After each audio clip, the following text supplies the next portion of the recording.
Great. And so anyone who's joining, I would really love to hear what packaged food you're finding it difficult to break up with, because we're going to try and workshop some of those really popular ones. And if you follow me on Instagram, it's at Low Tox Life, very easy. You'll see that last night I actually made some taro chips. Because as we know, chips come often wrapped in, it's pretending to be foil, but it's plasticized foil. And so we have chips as probably our favorite ultra processed food. That's a tough one for me to break up with. And I really want to open up the questions and conversation tonight, as you know, from people who are passionate about following Plastic Free July and jumping into that amazing month of accelerated change and progress for us all. You'll know that the message is not perfection. It's really just about inching forward further and further into a life that's less reliant, less dependent on plastic. Of all the plastic in packaging, 20% of it is used on food. So it's a huge amount around the world. If you think about every stuff that gets packaged, 20% of it is food packaging. And I'm going to share a few reasons tonight why that's not such a great idea. Now, I just want to hear from the lovely Helen from Plastic Free July. Am I introducing myself, or are you going to pop back on and introduce me? Totally fine either way. I just realized we didn't actually... If you introduce yourself, Alex, that would be... Yeah, brilliant. Okay, thanks, Helen. I just realized we didn't cover that, and I thought there's going to be quite a few people who've never heard of me before. So I'll start that, given we are now over the 7 o'clock mark. So my name is Alexx Stuart. I'm a guest of the PFJ family, talking very specifically about food packaging today. And I'm going to speak about it from the health perspective as well as the plastic pollution perspective, because I think different people have different motivations, and often it takes a deep understanding of the breadth of the problem of something so that you can tune into the thing that sparks your curiosity, your passion, and your personal drive for creating change in that space. And plastic pollution of food is no different to any other low tox topic I speak about. Life, that's the platform and education space that I founded in 2010, so quite a while ago now. Leading a low tox life really is about making changes to our everyday lives that benefit not only us, but the planet. It's really interesting to me how humans tend to need something quite apocalyptic to happen for us to change. Usually, unfortunately, and I know it was the case for me, that was a health emergency. I became antibiotic resistant to the group of antibiotics used for strep bugs, so tonsillitis. We might know that more easily as here. And what that meant for me was a dead end. I got tonsillitis every 3 or 4 months. I couldn't figure out why. I couldn't get better, and the drugs stopped working. And it was my introduction to naturopathy through a girlfriend of mine that showed me a way through and beyond being sick all the time. And what that ended up being for me personally, I'm never one to poo-poo any type of food. If it's a whole food from nature, it's often good for some people, sometimes not great for other people. And for me, that was absolutely gluten. There's some interesting research around non-celiac gluten sensitivity and strep bug proliferation. So causing sort of an inflammatory response, if you like, in the throat, infection, because that bug overgrows if you eat too much gluten. And literally quitting gluten 18 years ago now was the most difficult thing I've ever done. And why was it difficult? Because I was very reliant as a late 20-something busy hospitality professional. Oh, here comes Rebecca. Hey, Rebecca, how you doing? Busy hospitality professional who had not been taught how to cook. I was in that 90s high school generation, early 90s, where women were not taught how to cook in school anymore. Blokes were never taught how to cook. So basically no one in my generation, if you grew up as a part of that busy convenience city kid model, knew how to cook. And so what does one do when one all of a sudden has to basically give up packaged food overnight because gluten 18 years ago was in everything? One heads to the produce section. It was the safest space for me to be. And it was the greatest gift I could ever have been given, because after a few nights of steaming chicken breast and overcooking veggies and thinking, oh my gosh, my life can't be this tastes so boring, it ended up that I actually had to teach myself how to cook, learn how to construct flavors, make nice sauces, experiment. And it unlocked a creativity and a curiosity in me. I think because my parents really instilled that positive thinking mentality. So I really took a discover, not deprivation approach in making that lifestyle change for myself. And off the back of that, then became curious about everything, because I'd looked at these food packets and I'd thought to myself, my gosh, okay, so I know what gluten looks like in an ingredient list now, but what's all this other stuff? And then once I learned about all of that, I was horrified at how ultra processed food was made and how it was promoted. And from there, and sorting out my health, I then started to dig deeper into personal care, cleaning products, and Low Tox Life is therefore centered around food, body, home, and mind. And so that food piece then for me became my first environmental awakening, because I started to learn about farming methods, extractive versus regenerative farming methods, and really started to wonder, was there any kind of food we could be at peace with? And for me, discovering regenerative agriculture, organic farming methods was really special.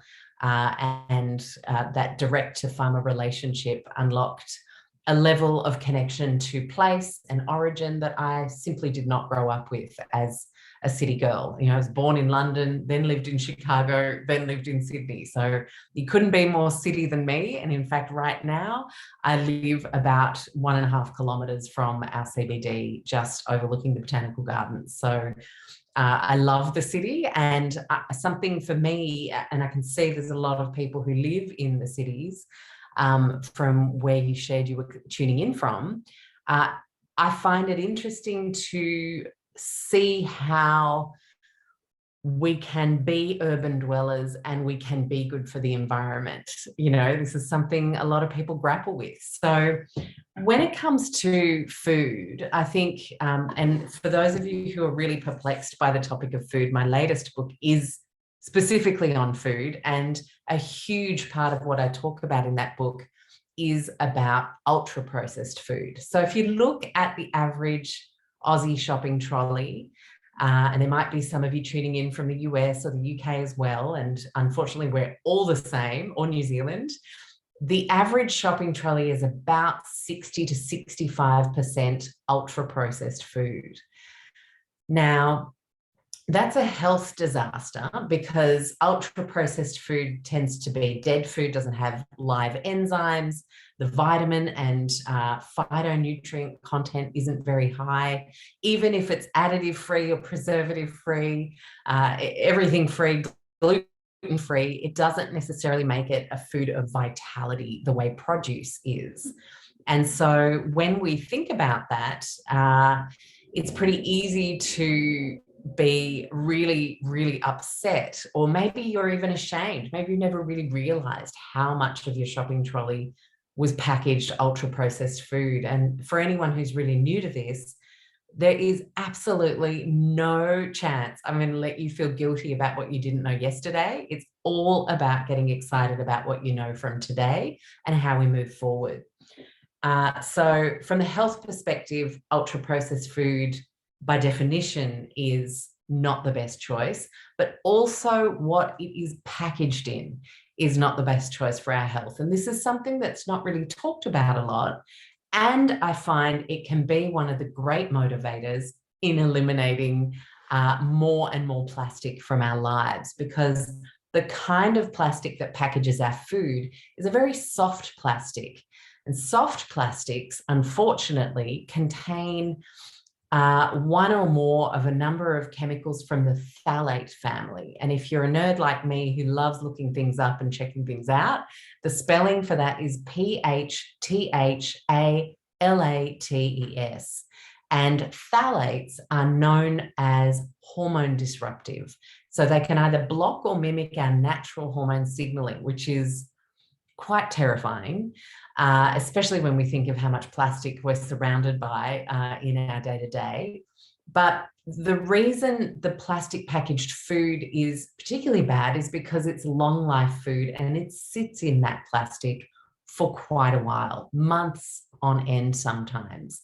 And so when we're talking about reducing the amount of plastic reliance when it comes to packaged foods, when it comes to ultra processed foods, it's not just the health benefits of what we put in our body and all the vitamins and minerals that we should be getting from beautiful live whole foods, from produce, as we call it in Australia, but it's also the minimization of exposure to endocrine disruptive chemicals, the phthalates.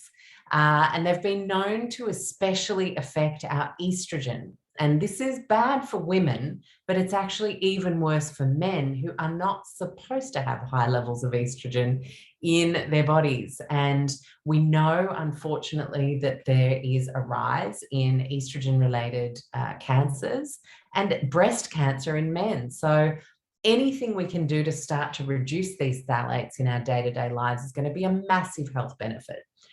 So if you were already struggling to find the motivation from an environmental perspective to break up with a bit more plastic in your shopping trolley, hopefully that nail in the coffin is there for you now. And actually, there's some horrifying research around phthalates that came from, in the early 2000s, a factory study of women working in factories that produce phthalate-based plastics having birth defect clusters, and the phthalate factory workers' babies, the male babies, were born with male sexual organ malformations, poor development, and all sorts of issues in that space.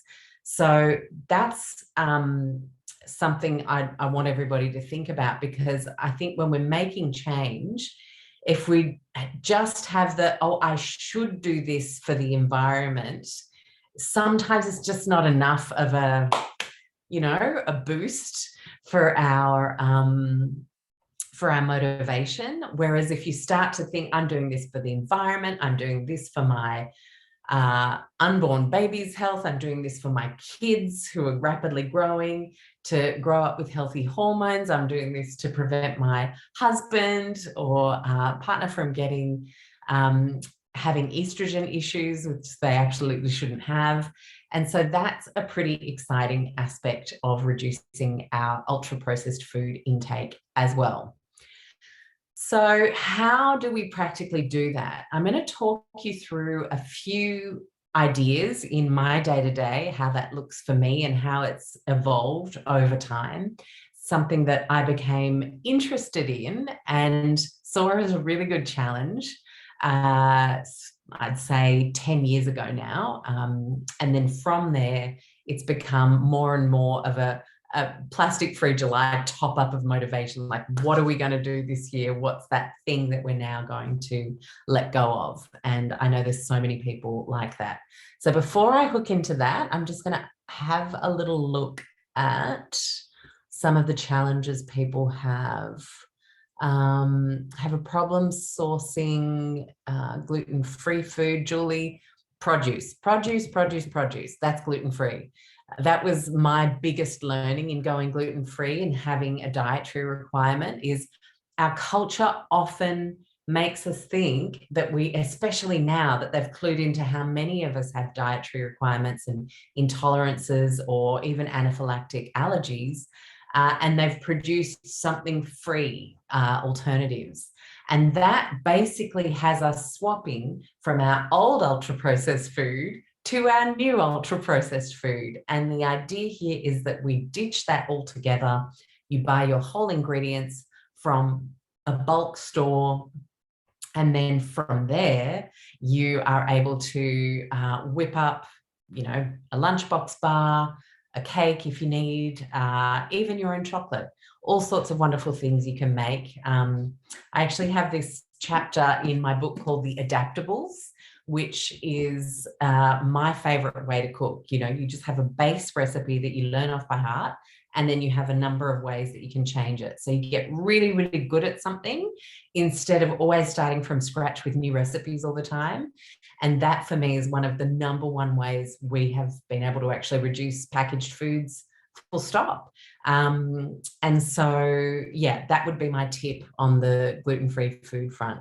Cheese is an interesting one, Kerry. Now, that for me is taking your beeswax wrap to a deli counter and getting them to pack your cheese. So they put your beeswax wrap on the scale, then they put the block of cheese in, and then they wrap it for you and give you that. That works really well with cheese. We've got pasta. That's a tough one. We've still got the pasta as well, Sue. We don't eat it often, but yeah, that's tough. You can, however, get some great pastas at your local, like a Naked Foods or a Source Bulk Whole Foods, any kind of zero waste shop. They tend to have bins where you can fill up your pasta and anything else. So that's a really good one. Elaine has brought up that she gets Light and Easy, which has heaps of plastic containers. So all of these meal delivery services, whether it's Marley Spoon, HelloFresh, Light and Easy, they do unfortunately contain a ton of plastic packaging. And we do see sometimes quite a bit of waste coming from those services, but then maybe that's an amazing service that gets you back on track, gets you healthy, and then you've got the energy to make the change to making your own scratch cooked food, Elaine. So I'm always a fan of the thinking that if you need an SOS right now, it's like some people might not like taking medication. They might not like the idea of it, prefer to go with a natural option. But if you need it right now because it's actually saving your life or putting you in a place where you are going to be well, and then you can lift your focus from being inward, emergency focused to outward, community planet focused, then you do what you've got to do to get that sorted for now. But always have the long game in sight, which is what you'd like to switch to. And I think that for me is a really good mental health mix when something has to change now because it's urgent, but ideally we're working towards X, if that makes sense. Yes, Julie, definitely hard to buy meat from the supermarket without packaging. Absolutely best situation for the meat eaters among us, or fish eaters, is to start shopping from your local butcher, your local fishmonger, go to the fish markets, bring your Pyrex, you know, whatever you've got, big glass lock type things. Or fantastic option these days is the compostable bags. Our local butcher actually stocks them now and wraps all the meat in the composter pack bags, which is great because they're commercially compostable and can go in your green waste bin if your council gives you those green waste bins. So that's a bit of an idea for you there, Julie. And usually, especially if you're bringing a container, they'll just weigh that on the scale and tear it so that it goes back to zero, and then they'll put the meat in that you request, or the fish. And it was quite tricky to do those sorts of things during COVID lockdowns, etc. You know, everyone became completely germ phobic, and for me, that unfortunately, while there were obviously many warranted reasons for that, that unfortunately set us back a little bit on the environmental plastic and single-use front. So it's definitely time to get back into it if you can, and taking your containers. And the thing with taking your containers is you have to set yourself up for success. So if you know yourself and you're likely to be someone who tends to forget things, or like, oh gosh, I don't have my bags. Oh gosh, I forgot the containers again, just this once.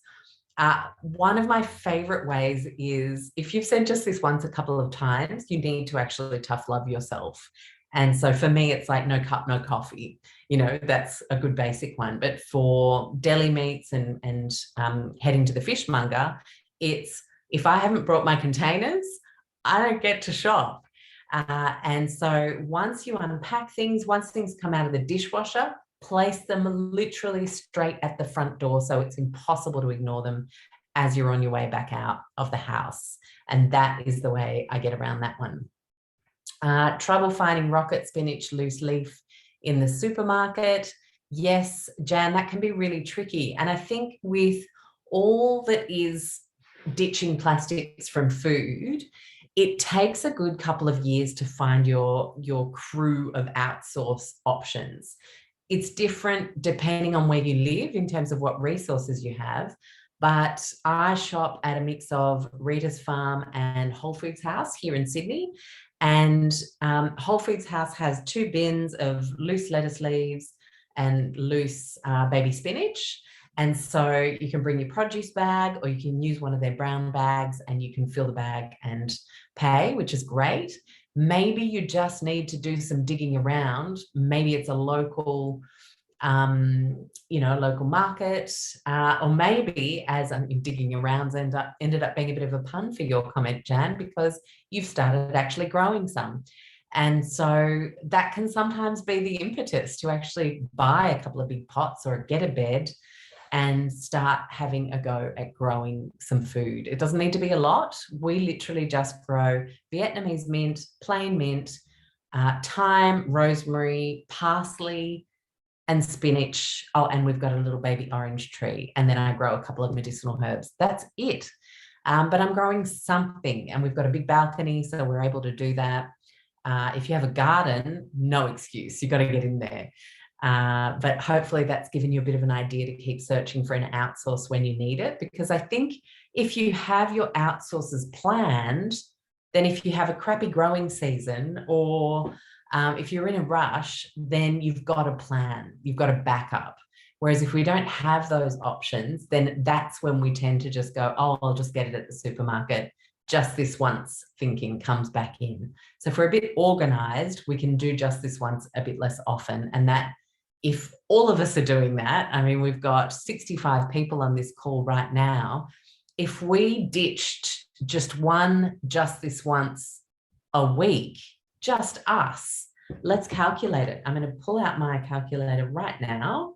So 65 people times one just this once equals 65 times 52 weeks of the year. So if we just do that once, you and I, that's 3,380 pieces of plastic packaging from food that will no longer need to exist. If we did that 3, 4, 5, 6 times, let's go with 6. That's 20,280 pieces of plastic that we will save, just us as a group. So it's very easy to think when you think of just me and I, that this problem is too big and I'm never going to put a dent in it. But as soon as you start thinking of the collective we and you extrapolate impact depending on the size of your group, then you really start to see how we can all make a difference together. And that for me is just always so motivating in terms of keeping on going, seeing what I can do next, seeing how I can get creative, seeing how I can find the shops that let me bring my containers, seeing how I can find the cheesemonger that still exists, that has everything and cuts it and wraps it for you in your beeswax wraps. It can take a little while to find those people, but you will, and then you've got your outsourcing sorted. And it's not to say that we're all going to be perfect individuals and never use the supermarket again, because supermarkets, like it or not, can be life-saving ways for people to access fresh food, especially in regional areas or suburbs that are a little bit more remote. So they're really important in terms of our food network. But a lot of us also do have access to a much wider variety of options. So I think if we can keep those small businesses going, keep those local food sources going and direct contact with makers, suppliers, farmers, however and whenever we can, then we start to create a healthier, more localized system, which naturally is less reliant on plastic as well. So what does one do with the plastic cutlery that comes with takeaway food? Most places send it, even if you ask them not to. That's a tricky one. So yeah, and for me, the issue there is to start to challenge yourself to rely on takeaway food a bit less. We probably still get takeaway 1 or 2 times a month, but we will order it unless there might be a disability in the mix, and there are life-saving reasons why takeaway food delivered to the door is brilliant. But for most people, you can actually go on the way back from work or pop down the street and use it as a way to get fresh air and take a walk. And then that way you can actually bring your containers. Our local Indian makes the best curry, Sydney Ciders, flavour of India, Edgecliff. And Hyatt, the chef there, lets me bring my containers. Our food goes in there and we bring it back. No plastic required. I even now bring a compostable bag for him to put the papadums in.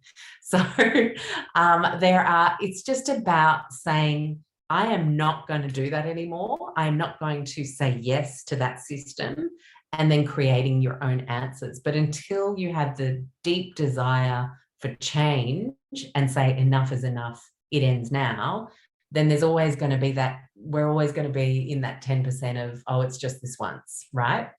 So something to think about on the takeaway food front. Could you actually support the small business and make it an occasion and eat in? It often costs less to eat in, especially if you don't drink and you just order tap water. It's a lovely way to get out of the house and to not have to clean anything at the end as well. And I think with coffee, it's the same. Could you stay in the cafe? Could you sit on the bench outside and drink there instead of, I've got to remember the cup, or unfortunately using the single-use cup? There's so many benefits to actually starting to change the way we think around things. Our culture has unfortunately boxed us into this idea that convenience is king, and they've glorified the ability for us to get any cuisine into our homes within 20 minutes of thinking of what we want, when really the real beauty is switching from what do I fancy. And this is probably the most important thing I'll say tonight, by the way. We move from what do I fancy tonight to what do I have that needs using up? Now, we know food waste is a huge issue, and that's food that's just sitting there in our homes right now, needing to be eaten. Most of us have a couple of things in that category in the fridge. And if we get the takeaway goes in front, then the food that needs to be eaten goes to the back, then it's out of sight, out of mind, even less likely to eat it, ends up as waste. Whereas if we switch to saying, what do I need to use up? We're going to save money. We're going to save all that plastic on the takeaway. And we're going to save on the food waste front, which if we made a country would be the 3rd largest emitter behind China and the US.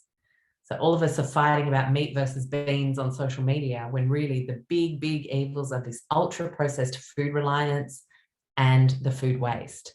And eliminating that ultra-processed food and starting to think about what we've talked about already in these deli spaces, butcher spaces, starting to recreate those more personal places that we buy from, with less middlemen, less bureaucracy, less logistics, more localization, the infinite benefits of deplasticizing our food, hopefully starting to reveal themselves for you guys. And I'd love to hear what people are finding interesting, or maybe you haven't thought about something a particular way like that before. I'd be very, very keen to hear.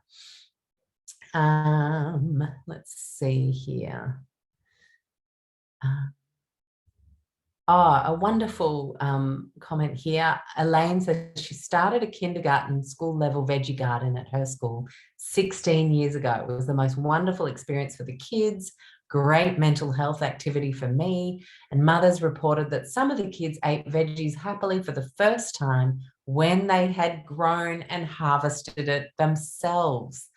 Over 5 years, it grew to a very large 9-bed veggie garden. We grew carrots, radishes, broad beans, lettuce, sold the produce and the school's chicken eggs to the parents each Friday afternoon, with my kids playing shopkeeper. That is a beautiful change story and such a great example of what we can all do if we simply decide, that's it, I'm the person. Because the thing is, we culturally now tend to share our dissatisfaction with the world on social media, and that's a big dopamine hit, and we're all, you know, passionately talking about what sucks and check out this, the Great Pacific Garbage Patch, and can you believe this government's not doing anything about this, and yada, yada, yada.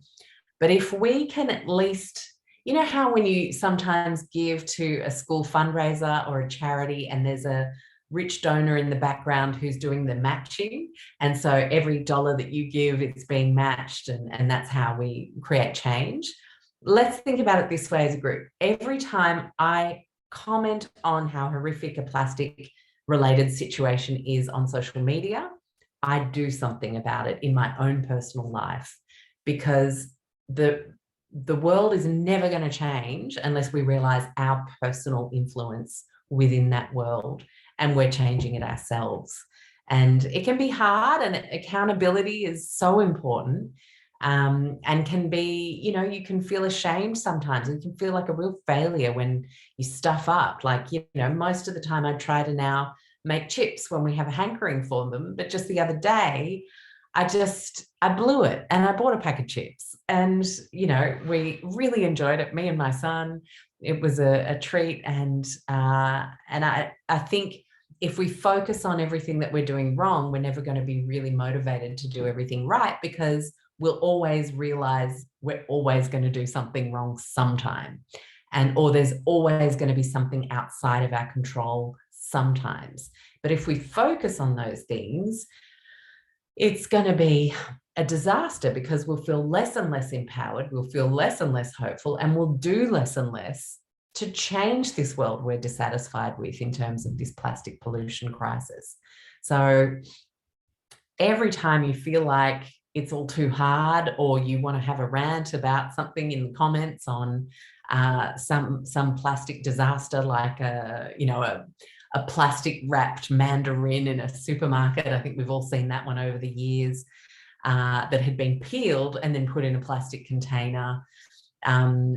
Think, okay, yes, that's horrible. What am I changing in my life this week that makes me less reliant on plastic? Because if you're part of the solution, then you are hopeful, and we can't lose that hope. That's very, very important to our psychology of success, right? Now, I think that's me through all the comments. Brilliant. So I wanted to share just a couple more examples from my day-to-day that have really made a difference in terms of our plastic reliance. And one of those is on collecting all of our veggie scraps and putting them in a compostable bag in the freezer. If we do roast chook one night, we'll keep the bones. If I top and tail an onion or a carrot, or buy a bunch of celery and all the leaves come with the delivery, and I'm not a huge fan of celery leaves in cooking.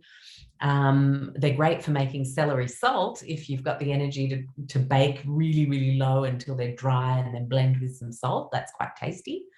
But all of those scraps go into a compostable bag. It lives in our freezer. Once it's ready to burst, being so full, it goes on the stove, and I cover it with water just to the level of covering the ingredients, not more. And it creates, after a couple of hours of bubbling away on low heat, a beautiful stock, either veggie based or veggie and chicken is usually our mix, that you can then add to all your soups and sauces and casseroles, pies, that really gives a beautiful depth of flavor and gives a ton of amino acid nutrition. For me, that's one of the first things I did to reduce not only food waste, but also to stop buying plastic packaged stocks. Again, it's that soft kind of plastic, either Tetra Pak lined with soft plastic, or it's the plastic pouches. A, they cost an absolute bomb. B, it's plastic. And so this is a really beautiful way to close the loop on that product and have a free stock from stuff you've already made and eaten from, that then gets you something gorgeous to then pop in a whole bunch of jars, different sizes, freeze some, keep some fresh, and start using them to maximize nutrition in your meal while avoiding the plastic. Vivian's just got a great question there around adult men. I'm going to come to that after I share another couple of tips. So something for me, when I think about where do I start? A lot of people are like, okay, so I've just realized there's a ton of plastic packaged food in my trolley. I'm one of those 60% ultra processed food families. I got 4 kids, life's busy. How am I going to do this? The number one thing to do is to actually start noticing what's in your shopping trolley, start noticing the highest volume things you guys go through, and start there in your plastic reduction. So maybe you go through 4 packets of Carmen's muesli bars with busy, sporty kids and that kind of lifestyle, and they really just are a great stopgap. They make everyone full, give them some energy for practice, and you're thinking, wow, we have 4 packets of those a week. That's where you start. You become a ninja at making a good lunchbox bar, a good grab and go bar. I've got several on our website. In fact, Helen, what I might do is just send you a few follow-up notes so that we can share those with everyone who registered. That way you've got a few of my ideas in writing, and you've got some links that you can click through to make it really easy. And as I said before, it's really important when we want to incorporate more scratch cooking, which can be a bit daunting if you fancy yourself not as much of a cook, or if you find cooking to be a chore, is to break up with recipe books. I mean, yes, admittedly, I've got a recipe book here, but it's literally the kind of book that teaches you how to break up with recipe books, because for me, the reason I found cooking really daunting was because I felt like I had to follow a recipe to the letter and get every ingredient just so to the gram. And that was hugely wasteful. And it was also hugely complicated because I was always referring back. Okay, what does it say? Okay, now I have to do that. And over again. And then you do it all over again with a brand new recipe next time you cooked. Whereas if you learn adaptable cooking, if you start to learn the themes that make something taste good and make something work, if you're talking about baking, and you learn a base recipe and then all the things you can do to modify that recipe to keep it tasting different and interesting for the kids, especially teenagers, they really need that. They crave that at those ages. Then you are much more likely to be successful in reducing your plastic reliance when it comes to those snack foods. And I think what's really important is to remember that we've been taught in modern times what a snack looks like. And I often share this fact with groups, and people are like, what? Before the Second World War, we didn't have snack foods. If someone was really hungry after school, they might have a slice of bread with a bit of butter on it to tide them over, but that was it. Everyone ate good whole food meals with highly concentrated nutrition, and that got you through to the next meal. But with the advent of chemical warfare and massive amounts of grain-based agriculture to feed the world during the wars, more long life food, more shelf-stable food. When the war was over, those farmers getting those government subsidies didn't want to just give up those government subsidies, so they found new ways to use their grains, and snacks were born. Crackers, cereals, all of it came from the late 40s onwards.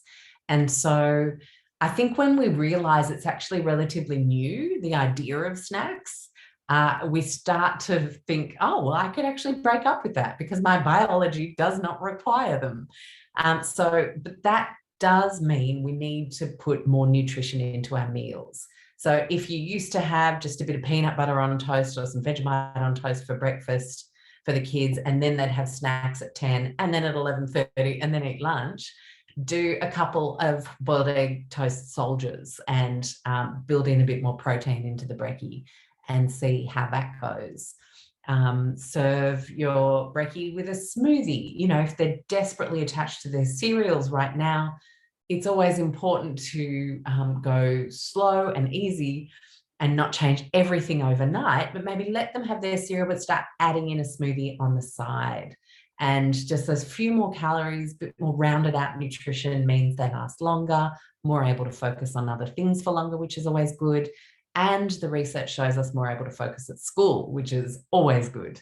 So I think getting really good at remembering that if you really need a snack, that could be an apple, that could be some leftover roast veggies, it could be a carrot with a dip, it could be a handful of berries, it could be some grass-fed beef jerky. There are so many things that are very simple. It could be some yogurt from a glass pot that you start to learn how to make yogurt.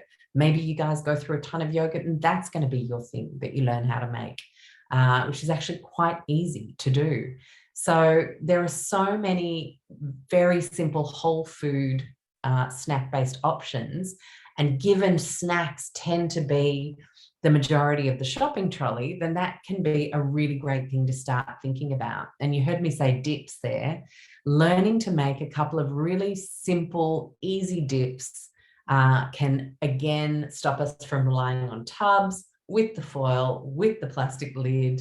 Hummus is one of my favorite things to make. And we just buy the dried chickpeas from the bulk food store in the brown bag or our produce bag, and then soak them and then cook them in a bit of water with a tiny half teaspoon of bicarb in there to really soften them up to make a beautiful creamy hummus. Then you've got your tahini, plastic free, in a jar. You've got your lemons, plastic free. You've got your olive oil, plastic free, and some sea salt, plastic free. Like, it just becomes so easy when you start to think about what you go through the most and then start there. So if you go through a ton of packaged dips and snack bars, start there. And then start to think about remembering your containers, taking them to the market, taking them to the fishmonger, the deli, to get your olives, wherever it is that you seem to keep showing up with more plastic, that's where you focus. And something that I really like to do is, especially if it's a family, is to get the kids involved, put a chart on the fridge. You know, today I thought about this, but I chose this instead. Like, let's see as a family how much plastic we can avoid in a month.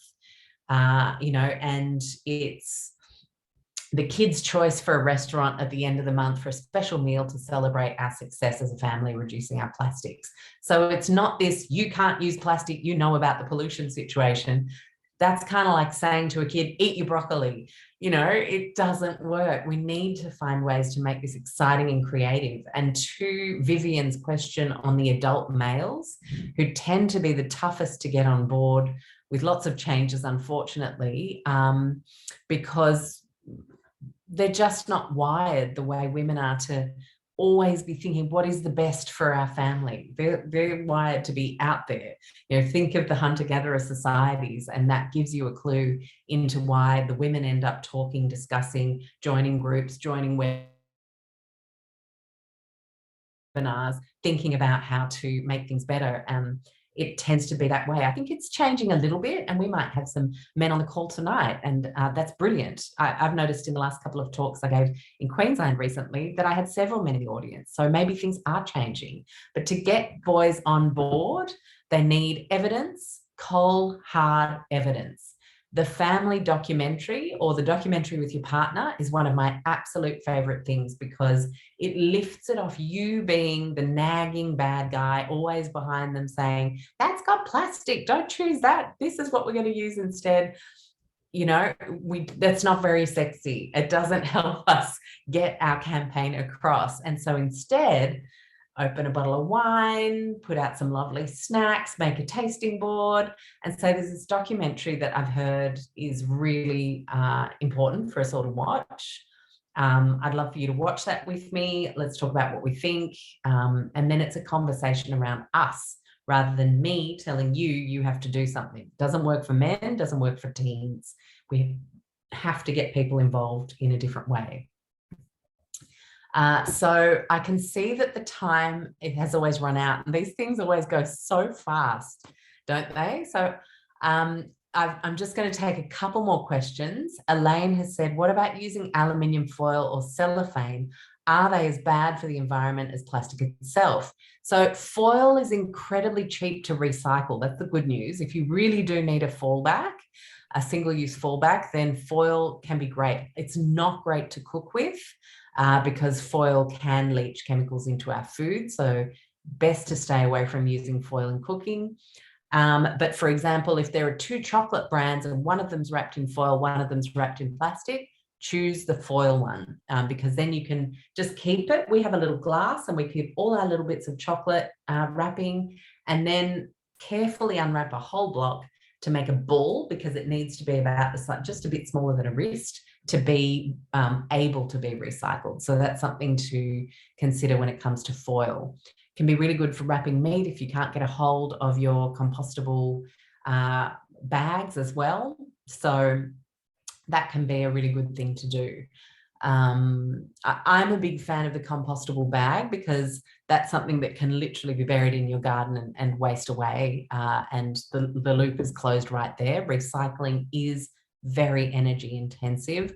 And we know, unfortunately, from evidence that only about 10% of recyclable things get recycled. So I like to think of what we can do to close the loop at home and rely less on all of it. But foil is definitely easier to recycle and safer at a cold room temperature or frozen situation than plastic is, for sure. So we have some fantastic links going up from the Plastic Free July team there. I'm very excited about this July. There's a lot of excitement brewing already. Glass jars for soup, Alexx is recommending. Had one in my lunch today. Old jam jars, brilliant. Keep all your jars. You will need them once you adopt a low plastic lifestyle. What have we got here? What about baking paper and its impact on the environment? Giselle, that's a good one. Unfortunately, mainstream baking paper uses petroleum-based wax to make it non-stick. So that's not ideal. And a lot of the green options use soy-based wax, which then of course come from not so savory agriculture forms, usually very extractive and damaging to topsoil. So if you can avoid baking paper, great. So, I mean, we have a roll that we use a little bit here and there sometimes, and at least it's an unbleached soy-based one, but we try to keep it to a minimum, because of that environmental impact. So it's still very easy to recycle, and you could even compost the soy-based one, but the soy itself tends to come from monocrop agriculture and a lot of petroleum-based fertilizers. So again, hello plastic. Yogurt pouches. Okay, I'm going to finish on this question that Aria has just put up. What about yogurt pouches, which are very popular with kids?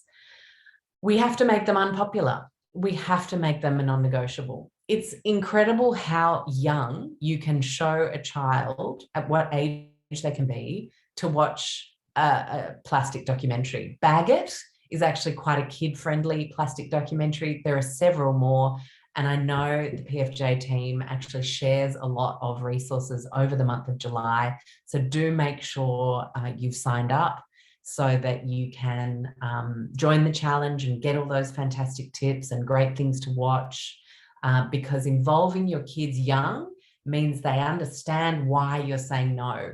A parent who just says, no, you can't have that, it's bad for the environment.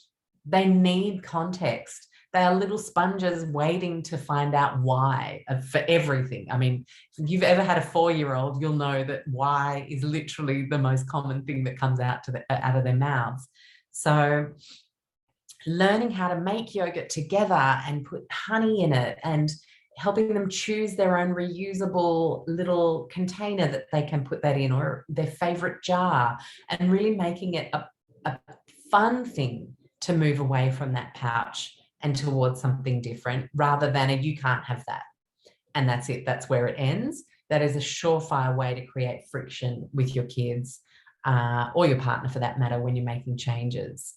So I'm going to wrap up there. You have, as you can see in the chat box, some fantastic links, documentaries and films. I knew you guys would be onto this. Helen has already put the link up there, plasticfreejuly.org/resources/videos, and you get a whole bunch of ideas on documentaries you can watch.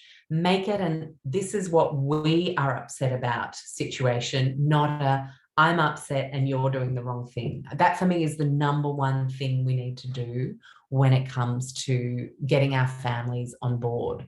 And actually, I've got a webinar that I recorded years ago now, but it's still very relevant for people that find it hard to convince family members of changes. It's not strictly plastic related, it's hormone disruptors, food, all sorts of different things come up in that one. But it's called Are You a Lone Hippie? It's the Lone Hippie webinar. And you can go to lowtoxlife.com/ I think you just tick the explore tab and then go down to free downloadables and resources, and there's a free webinar that you can download there. If you find it really hard to get your family on side, I give you tons of vocab to do that. And I think it could be the perfect warm up as we launch into this amazing month of reducing our plastics. So thank you so much to everybody who took time out of their busy night in the middle of the week to join me. And a huge thank you to Plastic Free July, the whole team, Rebecca, Helen, everybody who works on this works so hard to inspire us all to reduce our plastics. Go easy, go slow, do little bits at a time as and when you find you've got the headspace for it. And if you're losing your motivation, remember to turn to one of those documentaries, watch something you haven't seen before, put that fire back in your belly, and remind yourself, just as I did with that super simple calculation, where this week alone, this group of people is going to save 3,000 bits of plastic from being purchased and used and brought into our homes.